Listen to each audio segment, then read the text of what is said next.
Hello বন্ধুরা, আমি শাকগন্ডিল। আশা করি আপনারা সকলেই জানেন এসবিএফ তাদের আপকামিং ছখানা সিনেমার অফিসিয়াল অ্যানাউন্সমেন্ট করে দিয়েছে। আজকে সেটাকে নিয়ে আলোচনা হবে। এই ছখানা সিনেমার মধ্যে তিনখানা সিনেমা এমন রয়েছে যেগুলোর ব্যাপারে কিন্তু আমরা আগে থেকে জানতাম না। আজকে এই যে অ্যানাউন্সমেন্টটা হয়েছে সেখানেই জানতে পারলাম। এছাড়া তিনখানা সিনেমা এরকম রয়েছে যেগুলোর ব্যাপারে আগে থেকেই আসলে আমরা জানি। আজকের অ্যানাউন্সমেন্টের মধ্যে যে এই তিনখানা সিনেমা থাকবে সেটা আমরা সকলে জানতাম। যেমন রঘু ডাকাত ছবিটা দেব অভিনীত ছবি, পুজো 2025-এ আসছে, ধ্রুব ব্যানার্জির পরিচালনায়। আপনারা সকলে জানেন সেই ছবির মধ্যে আপনারা রূপা গাঙ্গুলিকে দেখতে পাবেন, ইদিকা পালকে দেখতে পাবেন, অনির্বাণ ভট্টাচার্যকে দেখতে পাবেন। তো সেই ছবিটার ব্যাপারে আমরা সকলে জানি। এছাড়া বিজয়নগরের হিরে অবলম্বনে কাকাবাবু ফ্র্যাঞ্চাইজি নেক্সট ছবি আসতে চলেছে, যেখানে আপনারা কাকাবাবুর ভূমিকাতে প্রসেনজিৎ চট্টোপাধ্যায়কে দেখতে পাবেন। এবং এটাও আপনাদেরকে জানিয়ে রাখি, অনুজয়, যাকে আপনারা বিভিন্ন হইচই সিরিজে কিংবা টেক্কা ছবিতেও দেখতে পেয়েছেন, তাকে কিন্তু এই ছবিতে আপনারা অ্যান্টাগনিস্ট হিসেবে দেখতে পাবেন। যদিও সেটা অ্যানাউন্সমেন্টে নিয়ে একটা নামী পত্রিকার তরফ থেকে খবর করেছে, সেখান থেকে আমি জানতে পারলাম এবং আপনাদেরকে এখন জানাচ্ছি।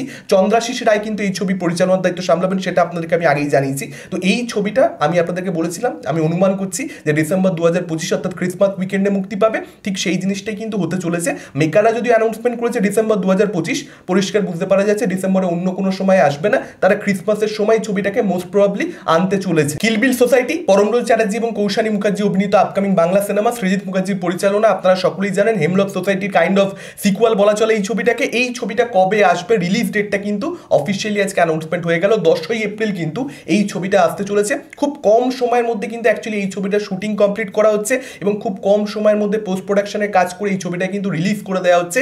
আশা করব সেটার জন্য কন্টেন্টের সঙ্গে কোনো রকম কম্প্রোমাইজ এখানে মেকারদের তরফ থেকে করা হয়নি। আশা করব ছবিটা যেন ভালো হয়। সাধক বামাখ্যাপাকে নিয়ে একটা ছবি বানাতে চলেছেন পরিচালক সায়ন্তন ঘোষাল, যেখানে আপনারা সব্যসাচী চৌধুরীকে সাধক বামাখ্যাপার ভূমিকাতে অভিনয় করতে দেখতে পাবেন। এবং বামাখ্যাপার চরিত্রে কিন্তু তিনি এর আগে সিরিয়ালে অভিনয় করেছেন এবং বেশ জনপ্রিয়তা পেয়েছেন, মানুষ কিন্তু তাকে দেখতে পছন্দ করেছে। এখন যে দর্শকটা অ্যাকচুয়ালি সিরিয়ালটাকে জনপ্রিয় করেছে, সাধক বামাখ্যাপার ভূমিকাতে সব্যসাচীকে জনপ্রিয় করে তুলেছে, দেখতে পছন্দ করেছে, তারা কি অ্যাকচুয়ালি হলে ঢোকে, তারা কি অ্যাকচুয়ালি হলে ছবিটা দেখতে যায়, সেটা কিন্তু অনেকটা ডিপেন্ড করছে মার্কেটিং এর উপরে, যে তাদের অবধি ছবিটা নিয়ে এসবি পৌঁছে যেতে পারছে কিনা। তাদেরকে জানাতে তো হবে যে এরকম একটা ছবি আসছে। সেক্ষেত্রে কিন্তু কে বলতে পারে যে একটা অডিয়েন্স কিন্তু এই ছবিটা থাকলো এবং একটা সঠিক রিলিজ ডেট বেছে ছবিটাকে আনতে পারলে, সেক্ষেত্রে কিন্তু ট্রেলার টিজার প্রমিসিং হলে সেটা দেখতে যদি অডিয়েন্সের ভালো লাগে, মানে টার্গেট অডিয়েন্সটা, সেক্ষেত্রে কিন্তু এই ছবিটা বক্স অফিসে অবশ্যই সফল হতে পারে। এই ছবিটা কিন্তু দেখবার জন্য আসলে আমি অপেক্ষা করছি। নর্মালি এরকম একটা ছবি যে আসবে সেটা আমরা খুব একটা আশা করি না।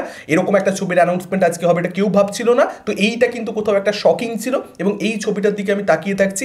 সায়ন্তন ঘোষাল কিন্তু একসময় ভালো ছবি বানিয়েছেন, যদিও মাঝখানে কিছু হইচইতে তিনি সিরিজ করেছেন যেগুলো আমার খুব একটা পছন্দের নয়। দেখা যাক এই ছবিটা তিনি কিরকম নির্মাণ করেন। এবং নির্জন মিত্রর পরিচালনাতে একটা ছবি আসছে যেটা কিন্তু খুব ইন্টারেস্টিং দেখাচ্ছে। পোস্টারটা ইটসেলফ খুব মজাদার, যেখানে অনির্বাণ ভট্টাচার্যকে পুলিশ অফিসারের বেশভূষাতে দেখতে পাওয়া যাচ্ছে। এছাড়াও শুভশ্রী গাঙ্গুলি রয়েছেন, আবির চট্টোপাধ্যায়কে আমরা চোরের বেশভূষাতে দেখতে পাচ্ছি। যদিও আপডেট কিন্তু এটা রয়েছে যে এই তিনজনই আসলে চোর, কিন্তু শুধুমাত্র রাতের বেলায় চোর এবং দিনের বেলাতে এই তিনজনে মিলে একটা পাইস হোটেল চালায়। তো অনির্বাণ ভট্টাচার্যকে পুলিশ অফিসারের কস্টিউমে আমরা দেখতে পাচ্ছি বটে, তবে তার চরিত্রটা আসলে কিন্তু রাতের বেলায় চোর। তো বুঝতেই পারা যাচ্ছে স্টোরি লাইন শুনে যেটা একটা কমেডি ছবি হবে। এবং নির্ঝর মিত্র কিন্তু শিকারপুরের মতো একটা সিরিজ বানিয়েছে, যেটা ম্যাক্সিমাম বাংলা সিরিজের থেকে ফার বেটার ছিল। অঙ্কুশ অভিনীত, কৌশিক গাঙ্গুলি অভিনীত সিরিজ, আশা করি আপনারা সকলেই দেখেছেন। তো নির্ঝর মিত্রের উপরে ট্রাস্ট রয়েছে। রিসেন্টলি তার ডাইনির অ্যানাউন্সমেন্ট টিজার এসেছে, যেটাও প্রমিসিং লাগছে মিমি চক্রবর্তীকে নিয়ে। সেই সিরিজটা যদি ভালো হয়ে যায় তাহলে ডেফিনেটলি চোর পুলিশ ডাকাত বাবু, এই যে সিনেমাটা আবির, অনির্বাণ ভট্টাচার্য এবং শুভশ্রী গাঙ্গুলি অভিনীত,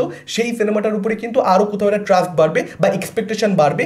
এখন সেটা পরিচালক ফুলফিল করতে পারবেন কি পারবেন না সময় বলবে, তবে ডেফিনেটলি একটা ছবির মধ্যে এত ভালো কাস্টিং, আবির রয়েছেন, অনির্বাণ রয়েছেন, তার সঙ্গে সঙ্গে রয়েছেন শুভশ্রী, ডেফিনেটলি এটা কিন্তু মানে টিজার ট্রেলার যদি প্রমিসিং হয়, যদি সেটা কোথাও একটা দর্শককে হাসাতে পারে, হাসির উদ্রেক যদি ঘটে সেখানে, তাহলে কিন্তু এই ছবিটা বাঙালি অবশ্যই হলে দেখতে যাওয়ার কথা ভাববে। যদিও এই ছবিটা রিলিজ ডেটকে কেন্দ্র করে কিন্তু মেকাররা অফিসিয়াল কোনো রকম কোনো অ্যানাউন্সমেন্ট করেনি আজকে। দেখা যাক শেষ অবধি সেই অ্যানাউন্সমেন্টটা রিলিজ ডেটকে কেন্দ্র করে মেকারদের তরফ থেকে কবে আসে, ছবিটা এই বছর মুক্তি পায় নাকি পরবর্তী বছরে চলে যায়। পরবর্তী বছরে রিলিজটা শিফট করে যাওয়ার কিন্তু হাই চান্সেস রয়েছে। এর পরবর্তীতে কথা বলবো নেক্সট ছবিটা নিয়ে, সপ্তডিঙ্গার গুপ্তধন, সোনাদা ফ্র্যাঞ্চাইজির চৌথ ছবি।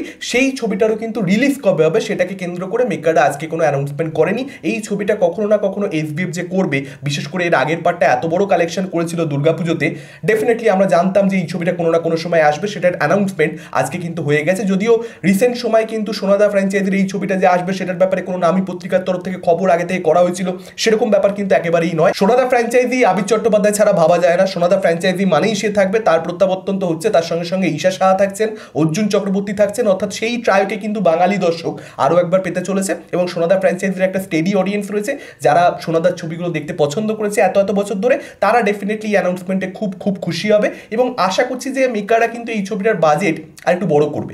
আগেরবার যে বাজেটের ছবি ছিল, মানে আগেরবার কিন্তু আমি যখন রিভিউ করেছিলাম আমি কিন্তু সেখানে আলোচনা করেছিলাম যে বেশ কিছু জায়গাতে কিছু জিনিসকে দেখাতে হতো দৃশ্যের দ্বারা, সেই জিনিসগুলোকে দৃশ্যের দ্বারা দেখাচ্ছে না, জাস্ট স্কিপ করে যাচ্ছে।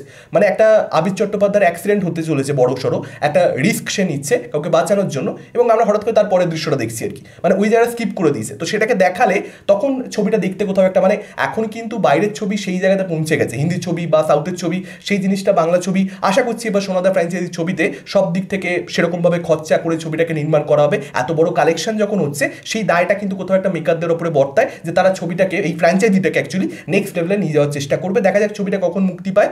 এই ছবিটা যখনই মুক্তি পাক না কেন ডেফিনেটলি ফেস্টিভ্যালে আসবে, কোনো না কোনো ফেস্টিভ্যালে আসবে, সেটার ব্যাপারে আপনারা একদম নিশ্চিত থাকতে পারেন। এই ছিল হচ্ছে 6টা ছবির অ্যানাউন্সমেন্ট, যেখানে রঘু ডাকাতকে কেন্দ্র করে একটুখানি মানুষ বেশি কিছু এক্সপেক্ট করছিল। আমি জানি লাস্ট কয়েকদিন ধরে সোশ্যাল মিডিয়াতে বুঝতে পারা গেছে সেটা, যে রঘু ডাকাতের কোনো একটা নতুন লুক আসবে, কিছু একটা রিভিল হবে, এরকমটা মানুষ এক্সপেক্ট করছিল। সেই জিনিসটা তো হয়নি, সেটা কোথাও একটা অবশ্যই হতাশা। যদি একটা দেবদার লুক চলে আসতো মেবি সেটা ডেফিনেটলি আমাদেরকে খুব আনন্দ দিত এবং দর্শকরা খুব আনন্দ পেত। এবং তার সঙ্গে সঙ্গে আরও একটা ছবির কিন্তু অ্যাকচুয়ালি মানুষ এক্সপেকটেশন রাখছিল, সেটা হচ্ছে শাকিব খানের তাণ্ডব, কারণ সেই ছবিটার সঙ্গে এসভিএফ কোথাও একটা যুক্ত রয়েছে। যদিও সেই ছবিটা আসলে কিন্তু বাংলাদেশের জন্য তৈরি করা, বাংলাদেশের দর্শকদের জন্য, এবং এখানেও হয়তো ছবিটা রিলিজ করবে 100% এখানেও রিলিজ করবে, কিন্তু বাংলাদেশের কথা মাথায় রেখে এবং সেই ছবিটা শুটিং এখন অবধি স্টার্ট হয়নি, জাস্ট কয়েকদিন পরে শুটিং স্টার্ট হবে। সেই আপডেট আপনার সঙ্গে প্রিভিয়াসলি শেয়ার করেছি, যে কারণে হয়তো এসভিএফ এর তরফ থেকে এখন থেকে অ্যানাউন্সমেন্টটা হচ্ছে না।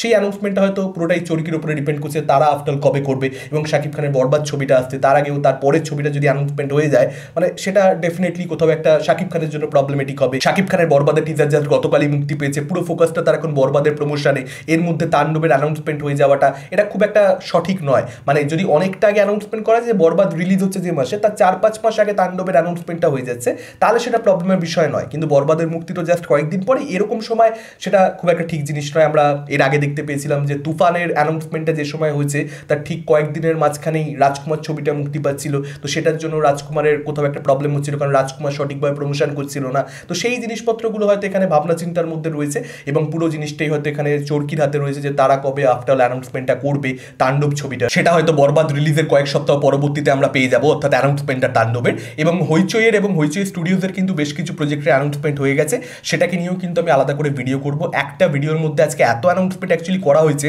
হইচই স্টুডিওজ এবং এসবিএফ এর তরফ থেকে, একটা ভিডিওর মধ্যে এত আলোচনা সত্যি বলতে করা সম্ভব নয়। আমি পরবর্তী ভিডিওতে এই প্রজেক্টগুলোকে নিয়ে আলোচনা কিন্তু করে দেবো। আপনাদের কি মতামত এই পুরো অ্যানাউন্সমেন্টটাকে কেন্দ্র করে? আপনারা কতটা এক্সাইটেড, কোন ছবিটাকে নিয়ে আপনারা বেশি এক্সাইটেড? ডেফিনেটলি আপনারা সেটা আমাদের কমেন্ট করে জানাতে পারেন। এই ভিডিওটা ভালো লাগলে লাইক করতে পারেন, শেয়ার করতে পারেন। আমাদের চ্যানেল নতুন হলে চ্যানেলটাকে অবশ্যই সাবস্ক্রাইব করতে পারেন। আজকের মতো চোখ পরবর্তী ভিডিওতে।